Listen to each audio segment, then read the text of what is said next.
చంద్రబాబు నాయుడు గారు ముఖ్యమంత్రి అయిన తర్వాత రైతుల బ్రతుకులు మొత్తం తిరోగమనంలోకి చెందాయి. దాదాపుగా చంద్రబాబు నాయుడు గారి ప్రభుత్వం మొత్తం చూస్తే ఈ 18 నెలల కాలంలో ఈ 18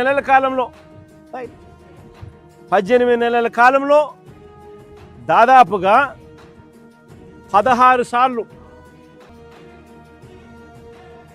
కరువు వల్లనో లేకపోతే వరదల వల్లనో అతివృష్టో అనావృష్టో రైతులు నష్టపోయిన పరిస్థితులు, ఇన్పుట్ సబ్సిడీ ఇవ్వాల్సిన ఆవశ్యకత కలిగిన పరిస్థితులు.